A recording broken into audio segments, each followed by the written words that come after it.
그 중국이 만든 만리장성하고 또 로마가 만든 길을 비교하면서 이것을 대조하면서 교훈을 주는 이런 글들이 이제 종종 그 눈에 띄어지는데요.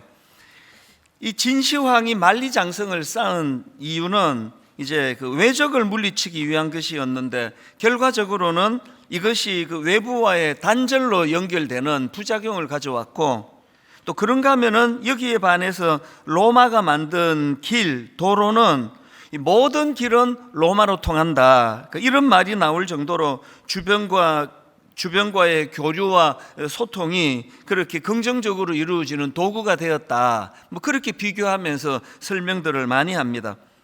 그리고 중요한 것은 이 만리장성은 인류 최대의 토목공사라고 불릴 만큼 어마어마했지만, 그러나 불행하게도 이 만리장성이 그 성을 쌓은 진나라를 보호해 주지 못했다, 이런 이야기들도 많이 합니다.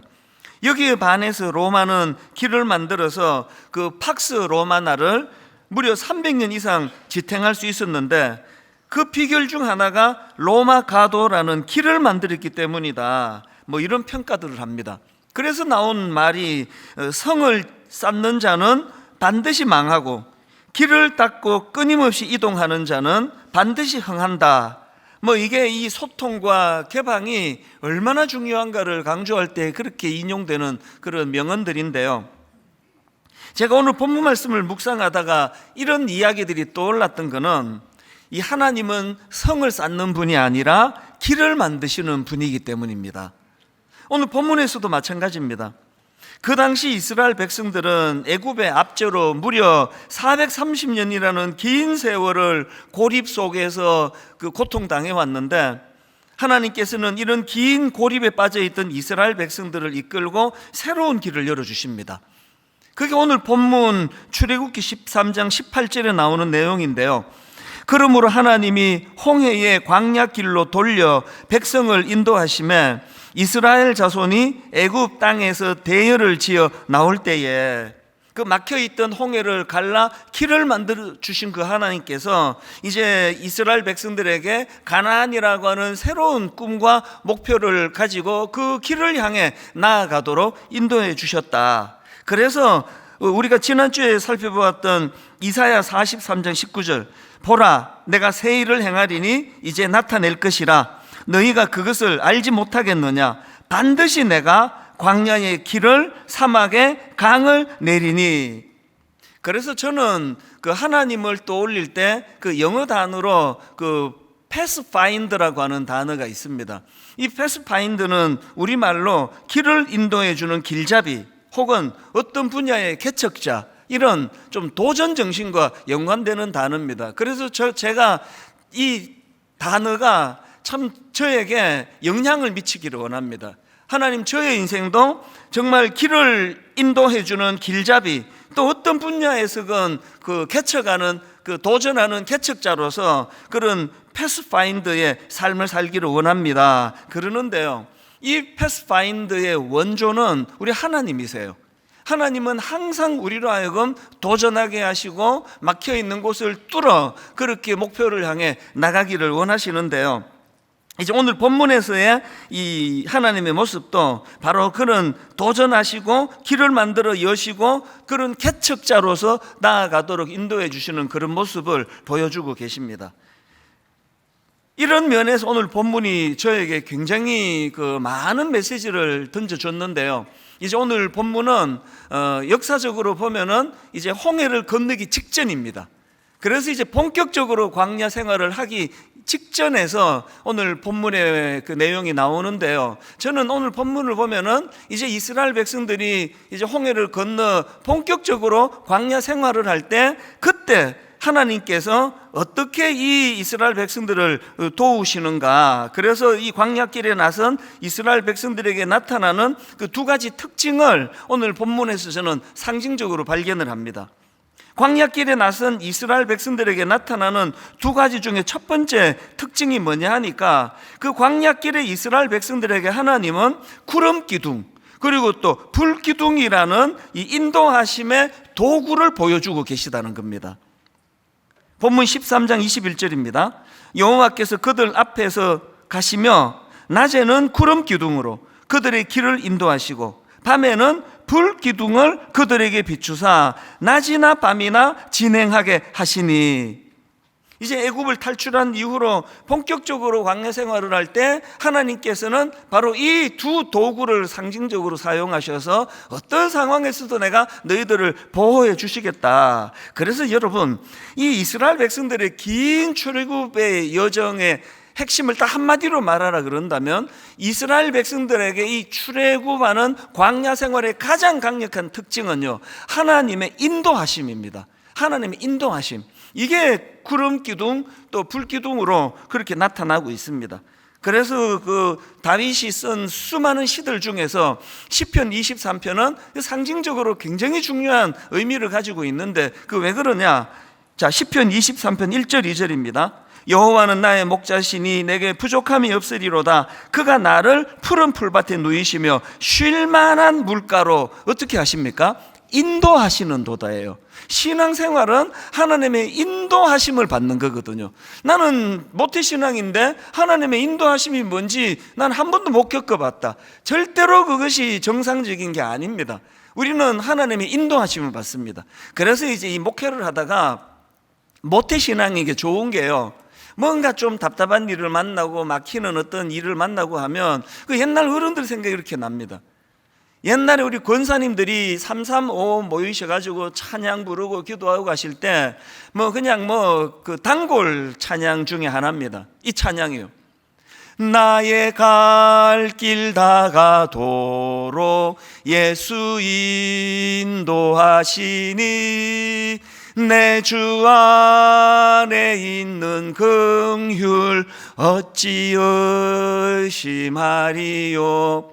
옛날 60년대 70년대 그 어른들은 보릿고개 또 전쟁 이후 너무너무 결핍되고 어려운 것들이 많다가 보니까 그 어른들이 진짜 갈망했던 것은 하나님의 인도하심이었습니다. 그리고 그 하나님의 인도하심만 있다면 내가 이 어려운 고비를 잘 이길 수 있습니다. 그런 믿음이 있으셨던 것 같습니다. 이런 의미에서 오늘 그 이스라엘 백성들에게 하나님이 보여주시는 이 구름 기둥과 불 기둥이라고 하는 이 하나님의 인도하심의 도구, 이것이 오늘 본문에서 우리가 기억해야 될 한 모습이고요. 그런가 하면 두 번째로 이 광야길에 이스라엘 백성들에게 나타나는 특징이 하나 더 있는데요. 그건 뭐냐? 하나님께서 인도해 주시는데요, 하나님께서 인도해 주시되 이 백성들의 생각과는 다른 길로 인도해 주신다는 겁니다. 이게 굉장히 중요한 포인트 아닙니까? 오늘 본문 17절 한번 보십시오. 바로가 백성을 보낸 후에 블레셋 사람들의 땅의 길은 가까울지라도, 이게 이렇게 지름길이 있네요.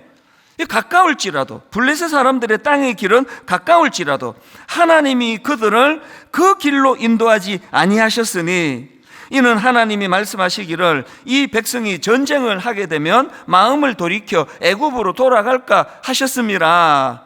그래서 18절입니다. 그러므로 하나님이 홍해의 광야길로 돌려 백성을 인도하시매.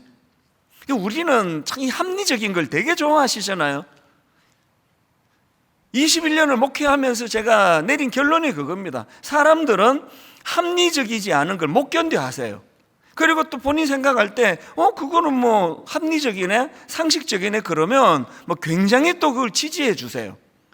이 목회는 이 합리적인 게 참 중요한데요, 그러나 여러분, 신앙생활을 여러분이 저한테 요구하듯이 그렇게 합리적인 것만을 요구하는 것은 절대로 하나님 뜻이 아니에요. 지금 이스라엘 백성들이 보기에 이렇게 지름길로 속 가면 되네? 그런데 하나님은 그 길을 두고 우회하시는 겁니다. 돌아가시는 거예요. 이 광야길로 돌아가시는 겁니다. 왜 그렇게 하시는지에 대해서 설명을 해 주셔도 우리는 모르고요, 안 해 주셔도 모릅니다. 그 우주를 창조하시는 하나님의 큰 그림으로 그렇게 인도해 나가시는 걸 우리가 일일이 다 어떻게 알겠냐는 거죠. 그래서 제가 지금 와서 생각해 보면은요, 참 99세 되시는 우리 어머니가 믿음도 좋으셨지만 참 지혜로우셨다 생각해요. 어머니는 갈등이 없습니다. 진짜 갈등이 없습니다. 뭐 하나님이 뭐 이렇게 하시든 저렇게 하시든, 뭐 심지어는 남편 목사님이 교회를 그냥 풀같이 일으키기를 원해가지고 금식 기도를 하다가 돌아가셨는데도 막 속은 뭐 그거 뭐 상함을 이루 말로도 못하는 게 정상 아닙니까? 이게 뭐 하나님을 향한 원망은 뭐 이건 뭐 책으로 한 건 나올 거 아닙니까? 아니 하나님은 무슨 일을 이렇게 하십니까?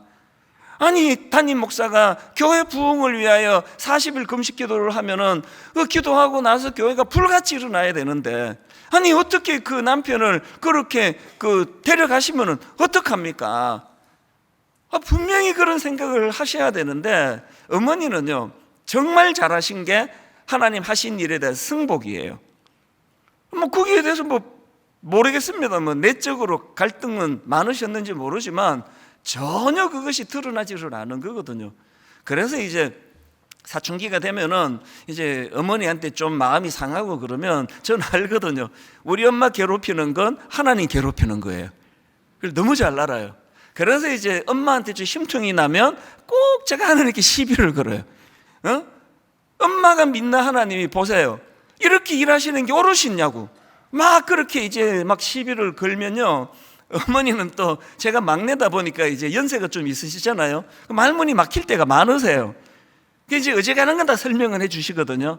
그거는 이렇고 이렇게 설명해 주시는데 도저히 설명할 수 없는 걸로 시비를 걸면은 어머니가 말문이 막히세요. 그러면 어머니가 하시는 단골 말씀이 있습니다. 이렇게 말씀하세요. 시끄러! 조용해! 제가 보면은 이제 하나님이 약간 이게 조금 밀린다 싶으시면 어김없이 우리 어머니가 그렇게 말씀하세요. 그리고 그 시절은요, 우리 모두가 다 정말 좋은 자녀였습니다. 그냥 어머니가 그냥 뭐 좀 말문이 막히셔가지고 시끄러! 그러면 진짜 그때부터 조용했습니다. 이게 참 우리 세대의 자녀들이 부모님에 대한 그런 태도였던 것 같아요. 그러나 요즘에는요, 어머니가 이제 그때는 입장이 곤란하실까봐, 이게 지금 하나님이 분명히 이게 지금 잘못하신 일이라서 이제 어머니가 설명을 못하니까 이런 식으로 강압적으로 이제 진압하신다 생각을 했는데, 지금 생각해 보면은 그게 어머니가 지혜로운 거예요. 여러분, 우주를 창조하신 하나님에게 저를 비교하면 이게 하루살이 이게 날벌레보다 못한 존재 아닙니까? 그 하나님의 크고 광대하신 하나님의 뜻을 제가 일일이 다 이해하고 납득이 되고, 그렇게 납득되는 것만 내가 하나님께 순종하겠다는 건 이건 어차피 불가능한 일이고요. 그리고 여러분, 어머니가 지혜롭다는 말씀을 생각을 왜 하게 되느냐? 여러분, 지금 우주를 창조하신 창조주 하나님하고 제가 지금 불화하고 갈등을 일으키는데 거기서 어떻게 행복이 나오겠냐고요. 어머니는 진짜 행복의 길을 아신 거예요.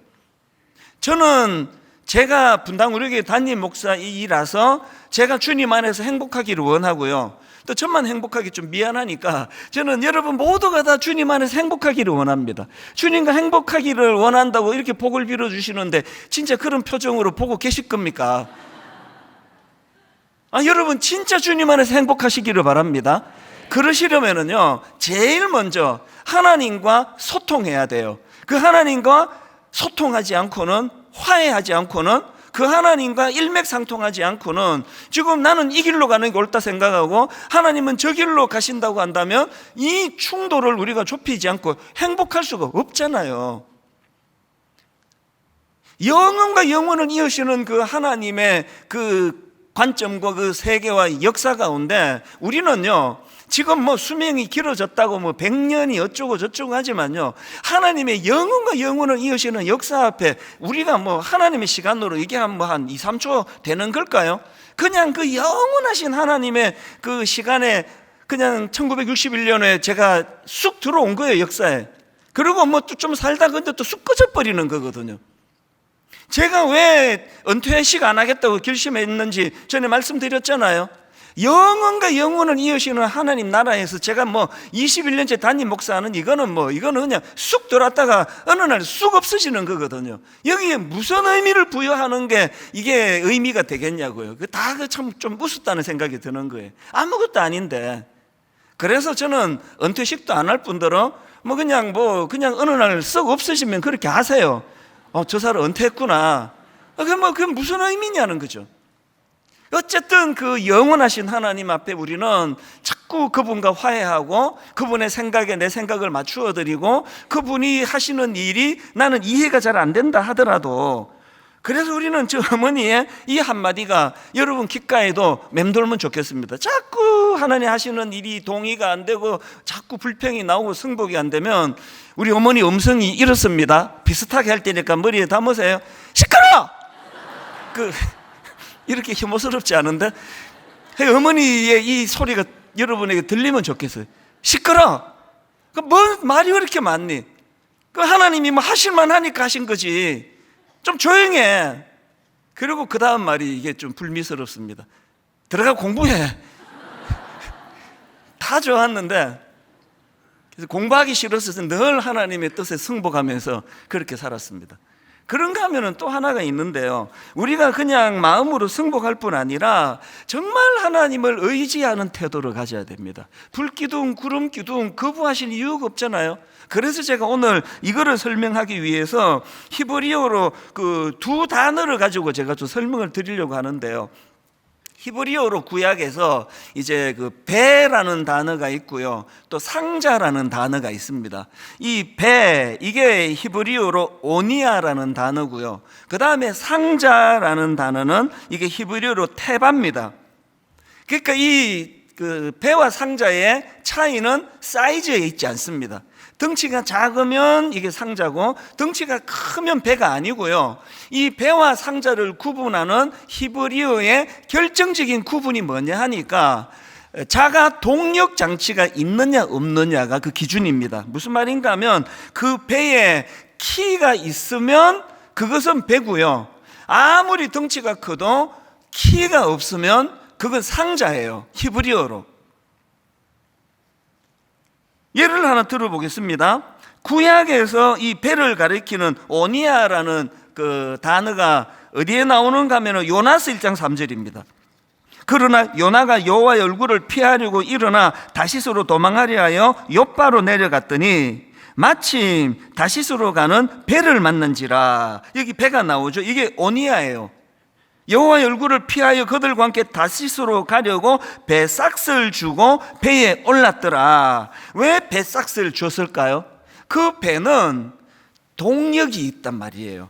움직이게 하는 동력 에너지가 있기 때문에, 그래서 이제 이 요나는 자기가 가고자 하는 목적지가 있었기 때문에 그 목적지까지 데려다주는 에너지를 가진 배를 탔기 때문에 배삭스를 줘야죠. 이게 배예요. 여기에 반해서 이제 구약에서 상자를 히브리어로 테바라는 단어라고 말씀드렸는데 구약에 딱 2번 나옵니다. 이 테바 상자라는 단어가 먼저 나오는 데가 모세의 어머니 요게벳이 만든 갈대 상자, 이게 테바예요. 자, 출애굽기 2장 3절입니다. 더 숨길 수 없게 되매 그를 위하여 갈대 상자를 가져다가 역청과 나무 진을 칠하고 아기를 거기 담아 나일 강가 갈대 사이에 두고. 이 상자, 이게 테바예요. 왜 그렇습니까? 동력 장치가 없습니다. 그냥 물이 띄우는 거예요. 그냥 띄우는 겁니다. 그런가 하면은 이 테바라는 단어가 구약에 한 군데 더 나오는데요, 노아의 방주할 때 방주가 이게 테바입니다. 자, 창세기 7장 7절입니다. 노아는 아들들과 아내와 며느리들과 함께 홍수를 피하여 방주에 들어갔고. 이 방주, 이게 테바입니다. 왜? 아까 말씀드렸죠, 배와 상자를 우리 생각으로 그 사이즈로 구분 짓는 게 아니라 아무리 그럴듯한 배 모양을 하고 있어도 동력 장치가 없으면 그건 히브리어로 상자예요, 상자. 우리는 이제 그 사이즈를 보고 노아 할아버지 배를 만든다, 노아 할아버지 배를 만든다 그러는데요, 그 노아가 만든 게 히브리어로는 배가 아니라 상자를 만든 거예요. 이 동력 장치가 없는 거죠. 여러분 이 구분은 아시겠죠? 그래서 여러분 이제 그 요나는요, 그 자기가 탄 배가 스스로 자기가 정한 목적지까지 데려다 주는 동력을 가졌던 배고요, 여기에 반해서 모세의 어머니 요게벳이 만든 갈대상자나 노아가 만든 방주는 동력장치가 없기 때문에 그건 본인의 의지와 본인의 생각으로 움직여지도록 만든 게 아닙니다. 그래서 요게벳이 만든 갈대상자가 비장한 거잖아요. 이제 이 아이를 두면 이제 죽임 당할 수밖에 없으니까 이제 내가 마지막으로 갈대상자를 만들어 이 아이를 띄운다는 건 전적으로 하나님께 맡긴다는 거예요. 죽이든 살리든 이제 하나님 손에 달려 있습니다. 이게 동력장치가 없는 상자입니다. 노아가 만든 방주도 마찬가지예요. 노아가 이제 홍수가 나면 내가 아는 뭐 더 높은 산이 있는데 이거를 그리로 유도해 내고 어쩌고 저쩌고 하면은 그건 배예요. 노아에게는 그게 없습니다. 온전히 그 배에 탄 사람들을 하나님 손에 맡기는 거예요. 그러다 보니까요, 이제 요나스 1장 3절에서 나오는 그 아까 읽었던 이 말씀의 주어가 요나입니다. 요나. 자, 다시 한번 보세요. 요나스 1장 3절. 그러나 요나가 여호와의 얼굴을 피하려고 일어나 쭉 가서 그리고는 다시스로 가려고 배 싹스를 주고 배에 올랐더라. 모든 행위의 주체가 요나고요. 주어도 요나예요. 여기에 반해서 그 방주를 만든 노아를 설명하는 7장 18절에서는 주어가 방주를 만든 노아가 아니라 그 방주가 주어예요. 자, 한번 보십시오. 창세기 7장 18절. 물이 더 많아져 땅에 넘침에 방주가 물 위에 떠다녔으며, 물 위에 떠다닌 것은 방주예요. 노아가 아닙니다. 그리고 물 위에 떠다니게 만든 주체가 방주라고 하는 것은 그 방주를 만들도록 명하신, 그리고 그 방주 속으로 들어가라고 명하신 하나님의 주도성을 거기다 표현한 겁니다. 하나님이 그 방주를 움직이고 계시다, 이런 뜻입니다. 여러분은 여러분의 인생을 어떻게 규정 지을 수 있을 것 같으세요? 여러분의 인생은 지금 요나가 타고 있는 배, 동력 장치가 있는 오니아예요. 난 내 인생을 내가 조정하고 내가 운전하고 난 내 인생의 마지막은 이렇게 갈 수 있어. 그렇게 지금 피곤하게 살아가고 계십니까? 아니면은 여러분의 인생은 노아가 만든 동력 장치가 없는 방주처럼 내가 참 수고하고 애쓰는 것도 사실이지만 내 모든 몸부림치는 애씀에 하나님의 은혜가 개입하지 않고는 이게 내 손이 수고하는 게 다 허사다. 시편에 나오잖아요. 내 손이 수고하는 그 모든 것들이 허사로 돌아갈 수밖에 없다. 이 믿음을 갖고 살아가고 계시는지. 왜 후자가 필요한가 하면은, 여러분, 이 두 대비에서 진짜 중요한 포인트가 하나 있는데요. 요나는 자기 의지대로, 그래서 동력 장치를 갖고 내가 목적지라는 곳으로 지금 삭스를 집으라고 간다 그랬습니다. 그래서 요나는 이제 믿어 의심치 않았습니다. 내가 원하는 대로 난 갈 수 있다고. 그게 아까 읽었던 요나스 1장 3절인데 한 번만 더 읽어드릴게요. 그러나 요나가 여호와의 얼굴을 피하려고 일어나 다시스로 도망하려 하여 욥바로 내려갔더니 마침 다시스로 가는 배를 만난지라 여호와의 얼굴을 피하여 그들과 함께 다시스로 가려고 배삭스를 주고 배에 올랐더라. 나는 스스로 움직이는 동력 장치가 있는 배에 탔고 내가 지불해야 될 배삭스를 지불했고 이 배의 목적지는 내가 원하는 다시스로 간다. 그 확신을 갖고 있는 게 3절인데 생각지도 못한 문제가 하나 생겼네요. 그 다음 4절을 한번 보세요.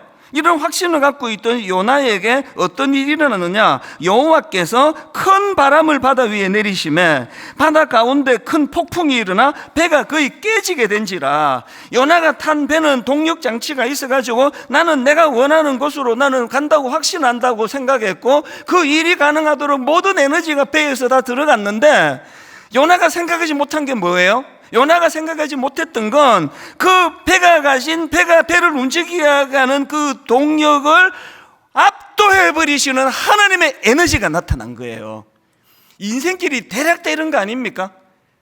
전혀 생각하지도 못했던 복병이 나타나는 거 아닙니까? 저희 아버지가 금식기도 하다 갑자기 돌아가시는 거, 인간의 동력에는 그 사전에 없었습니다. 그거 없었어요. 그런데 이해가 안 되는, 나는 이해가 안 되는, 그러나 어머니는 그것을 수용하려고 애썼던 하나님의 뜻이 있으셨던 거예요. 그래서 영혼과 영혼을 이으시는 하나님 앞에 그냥 뭐 짧은 인생 쑥 들어갔다가 쑥 나오는 이 한계로는 도저히 아무리 설명을 해도 이해가 안 됐는데요, 제가 이제 아버지 뒤를 이어가지고 그렇게 버티고 도망다니다가 30살 때 신학교로 가는 그 첫날부터 오늘 이 시간까지 이상한 일이 막 벌어지는 거예요, 내 인생에.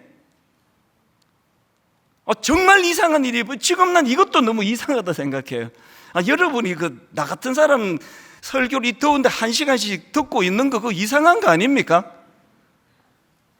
하도 익숙해서 안 이상한 거지, 그 이상한 거예요 이게.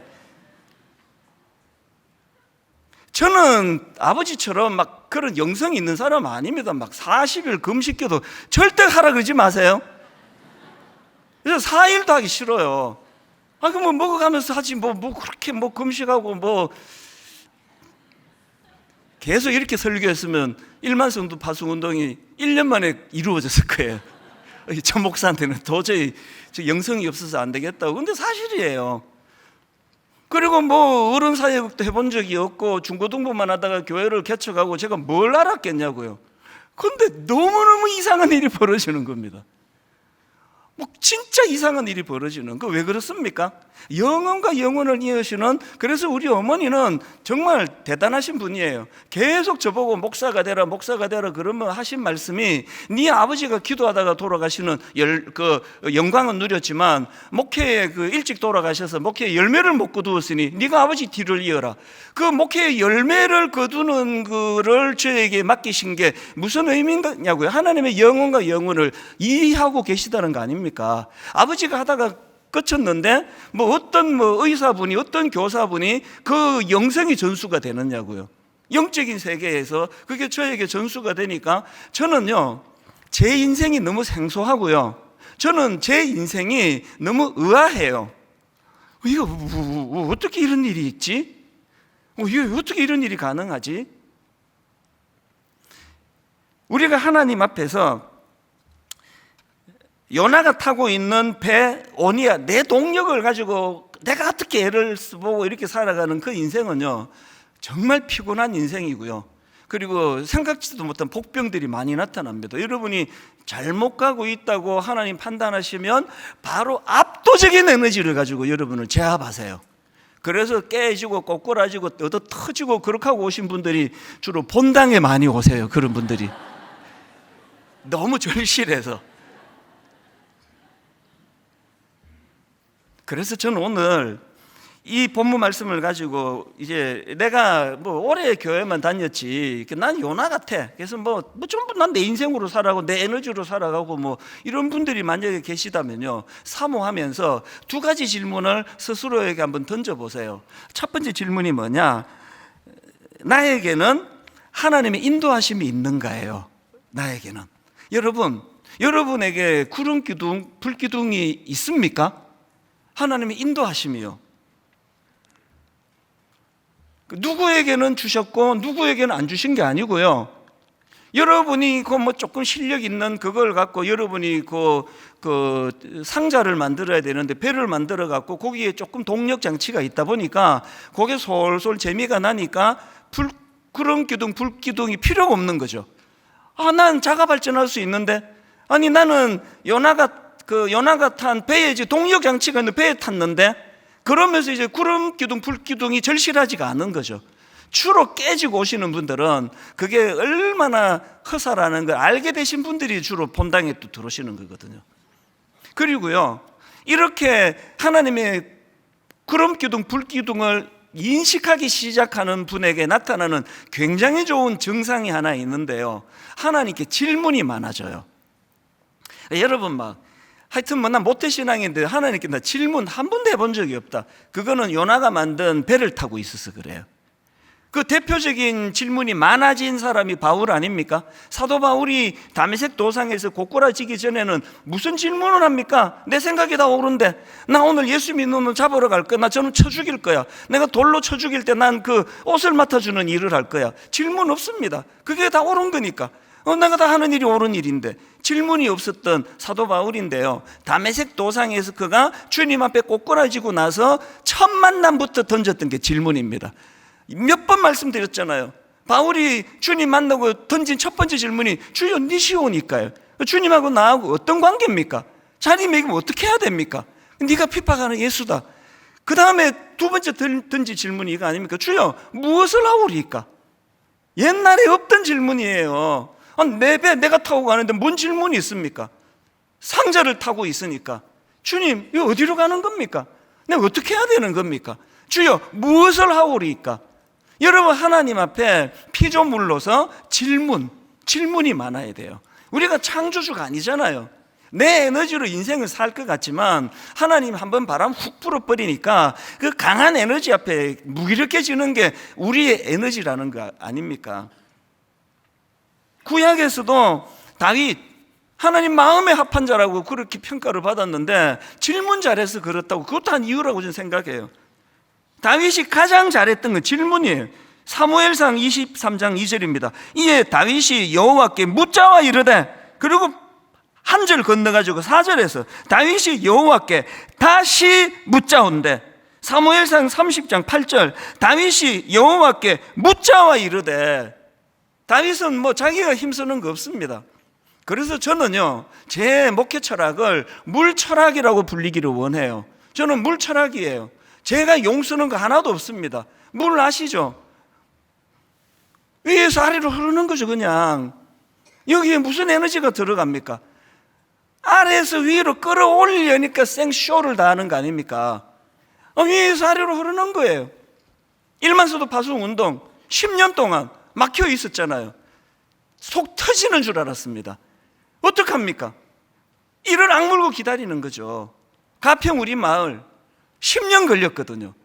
내가 이 가평 우리 마을 1만서도 파수 운동 때문에 내가 제명에 못 살 것 같다. 내 이래갖고 어떻게 사느냐고. 맨날 불안하고 맨날 두렵고 맨날 허가도 안 나고. 아니, 가평 우리 마을에서 그 장애인들을 위해서 장애인 그 거주 시설로 이 허가를 받기로 계획하고 그렇게 준비를 다 했는데 하나님께서 뜬금없이 청소년 수련 시설로 허가가 났어요. 그거 말고는 허가가, 유일한 허가 그거예요. 근데 그것 때문에 내가 수년 동안 죽는 줄 알았습니다. 아니, 이게 청소년 수련 시설로 해가지고 이게 그 헌금하신 권사님과 땅 주신 분한테 뭐 어떻게 설명해야 될지 그랬는데, 여러분에게 창립 21주년에 이거 발표하기 바로 한 보름도 안 돼요. 하나님께서 쫙 꿰주시는데요, 청소년 수련시설로 그렇게 하나님이 주셨다는 걸 제가 승복하고 나서 놀라운 일이 막 일어나는 겁니다. 예전에는 장애인 엄마 아빠만 거기서 잘 섬기고 위하고 막 이런 생각을 했더니, 말씀 다 드렸잖아요. 장애인을 형으로 둔, 장애인을 누나로 둔, 장애인을 동생으로 둔 수많은 우리 청년들을 거기다 초대해서 격려하고 위로하고 등을 두드려주는 일을 하고, 제가 2주 전에 거기 보호종료 우리 보호시설에서 자라다가 이제 나가는 사람들을 돕겠다 그랬더니 지금 막 원건각처에서 전문가들을 연결시켜주고 계세요. 하나님 앞에 그냥 우리가 하는 일은 물철학이에요. 물이 위에서 아래로 흐르는 거예요. 막히면 그냥 서 있으면 됩니다. 그저께 밥 먹으면서 제 아내가 참 당신 생각하면 내가 안쓰럽다고, 내가 잘해줄게요 그러면서 얼마나 이 무거운 숙제를 지고 고생을 하고 힘드시냐고.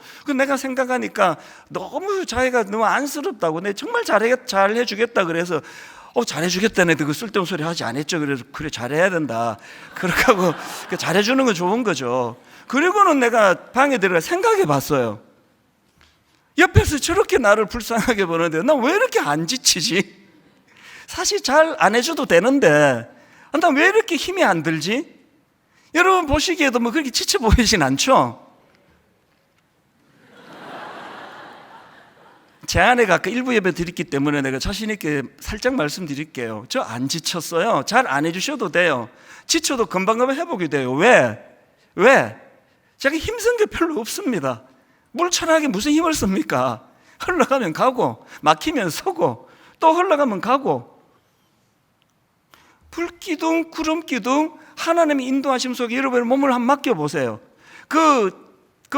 어머니 요게벳이 만든 그 갈대 상자 안에 몸을 한번 맡겨보세요. 그 어린 모세가 그 안에서 무슨 힘을 써야 되느냐고요. 누리기만 하면 되는데. 그런가 하면은 여러분, 두 번째로요, 우리가 던져야 되는 질문이 하나 더 있는데요, 나는 나를 인도하시는 하나님을 신뢰하고 있는가요? 제가 앞에서 말씀드렸잖아요. 출애굽기 13장 17절 다시 보십시오. 바로가 백성을 보낸 후에 블레셋 사람의 땅의 길은 가까울지라도 하나님이 그들을 그 길로 인도하지 아니하셨으니. 아니, 왜 하나님이 이렇게 일하시는 거야? 아니, 왜 지름길 놔두고 왜 둘러가지고 광야로 가시는 거야? 그때 이스라엘 백성들이 택할 수 있는 거 둘 중에 하나예요. 나 저런 하나님 못 믿겠다. 난 그냥 애굽의 종살이로나 벽돌이나 굽고 나 이렇게 살래. 나 불안해서 못 따라가겠다. 그럴 수 있고요. 아니면은 무조건 내가 하나님을 한번 믿어봐야 되겠다. 근데 이해가 되거나 안 되거나 하나님께 내가 믿고 신뢰해 봐야 되겠다. 여러분, 하나님을 신뢰하지 않는데 신앙생활이라는 건 그건 굉장히 무기력한 거 아닙니까? 사도 바울도 마찬가지예요. 아까 사도행전 16장 6절, 성령이 아시아에서 말씀을 전하지 못하게 하시거늘. 그래서 이 참 착한 사도 바울이 그 말씀에 순종해가지고 지금 단기 선교 어디 아시아에 어디 캄보디아 이런 데 가기로 비행기표 다 끊어놓고 했는데 갑자기 담임 목사가 가지 마라 거기. 왜요? 하여튼 가지 마. 위험해. 그리고 비행기표 다 취소하고, 그래서 갑자기 이제 유럽으로 갔다고 치자고요. 그럼 어떻게 해야 됩니까? 도착하면서부터 역시 우리 담임 목사님 해안이 뛰어나. 이래서 목사님이 그랬구나. 그래야 되는데 사도 바울이 지금요, 아시아로 가는 걸 막으신 성령님 말씀에 순종해서 유럽으로 갔는데 제일 먼저 유럽에서 사도 바울이 경험한 건 감옥 가는 거였어요. 그 감옥에서 바울이 이게 승복이 되겠냐고요.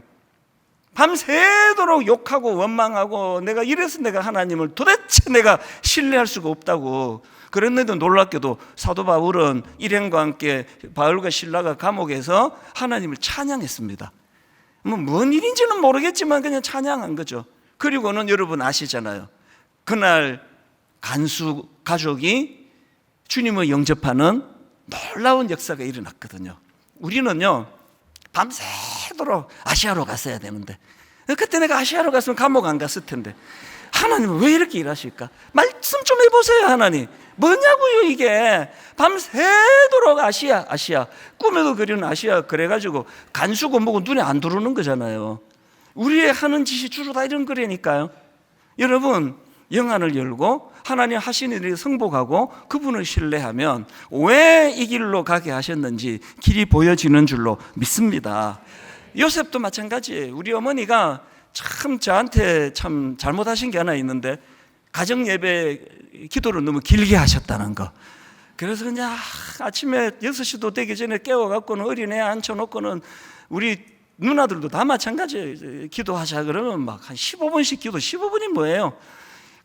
한숨 자고 눈 떠보면은, 눈 뜬 게 아니라 한숨 자고 들어보면 이제 출애굽기 와 있고 이래갖고 이거 언제 그 요한계시록까지 가느냐고. 근데 어머니가 이제 맨 마지막에 기도 사인은 이거예요. 우리 아들 찬수가 요셉 같은 인물 되게 해주세요. 그러면 할렐루야 기도 끝나는 거거든. 그게 매일마다 저보고 요셉 같은 인물이 되기를 원하셨거든요. 근데 여러분, 요셉이 갔던 그 길이야말로 그 지름길 두고 가시밭길로 걸어간 인생 아닙니까? 우리 엄마는 막내 아들 찬수가 강간 미수범이 돼가지고, 아니면은 성추행범이 돼가지고 감옥 가기를 원하셨던 걸까요? 우리 어머니는 제가 형제들에게 미운 틀이 박혀가지고, 그래서 제가 우리 형제들에 의해서 인신매매 당하기를 원하시는 건가요? 하나님을 향한 어머니의 기도는 그 기도인데 왜 요셉이 그렇게 둘러가야 됩니까? 왜 그래야 됩니까? 감옥 안에서 그 왕의 가장 영향을 미치는 신하를 만나야 되는 스케줄이 있기 때문이에요. 그 감옥에서 요셉이 하나님을 저주하고 울분을 터뜨리고 자기를 감옥에 쳐넣은 그 모함한 여자, 나가면 내가 칼 갈아가지고 이 여자를 내가 찔러 죽여버릴 거라 그러고 그랬으면요, 요셉은 그걸로 끝나는 거예요. 하나님을 신뢰하는 거예요. 승복하는 거예요. 감옥에서는 도저히 이해가 안 되는데, 근데 거기에 더 큰 길을 내시는 하나님의 뜻이 있을 거라고 승복하는 거예요. 결론을 저는요, 하나님 앞에 여러분 이 찬양을 저는 여러분께 소개하고 오늘 말씀드리고 싶은데요, 오늘 이 설교는요, 분당 우리 교회가 1만 선도 파수 운동하고 순장님들 80%가 순종해서 나가고 70-80%가 나가고 주일학교 교사 80%가 다 나가고 교회가 어수선하고 아무리 애를 써도 정비가 안 되고 하던 1년을 보내면서 2월 마지막 주에 제가 여러분에게 승부수를 던졌던 그때부터 8가지 대안을 드리지 않았습니까? 박물관 교회가 되지 않기 위한 8가지 대안에 오늘 이 설교는 마지막 에필로그예요. 마지막 마무리예요.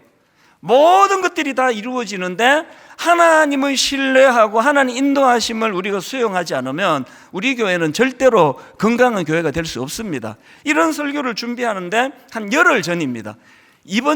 지난 목요일 말고 그 전주 목요일로 제가 기억하는데, 새벽에 일어나서 하나님 앞에 이런 말씀들을 묵상하는데 그날 하나님이 저를 그냥 어떻게 표현해야 될까요? 격동시키셨어요. 목요일 새벽에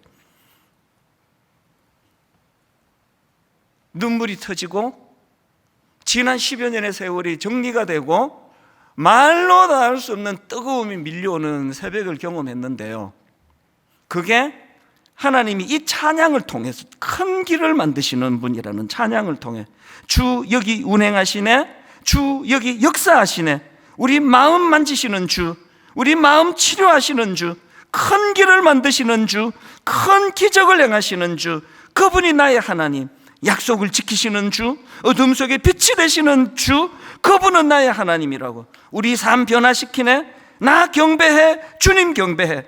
우리 마음 회복하시네, 나 경배해, 주님 경배해. 이 찬양의 뜨거움이 너무나 저를 격동시켜가지고요, 오늘 특별한 순서를 제가 준비했습니다. 그래서 이걸 제가 찬양 인도하는 게 아니라 찬양 전문가 우리 이동선 전사님한테 부탁을 드렸어요. 우리 이동선 전사님과 찬양팀들 다 나오시고요, 여러분 이 시간 이후로 시간 자유롭습니다. 전사님 절대로 위축되지 말고 마음껏 찬양하세요. 마음껏 찬양 부르고, 여러분 가사 하나하나를 열흘 전에 우리 담임 목사님이 그 새벽에 하나님이 저 사람을 격동시키는 데 사용했던 찬양이라면 저에게도 그 은혜를 주시기 원합니다. 오늘 말씀을 기억하시면서 찬양에 한번 온 마음을 몰입하며 한번 찬양을 드려보시기 원합니다. 우리 같이 찬양 드리시겠습니다.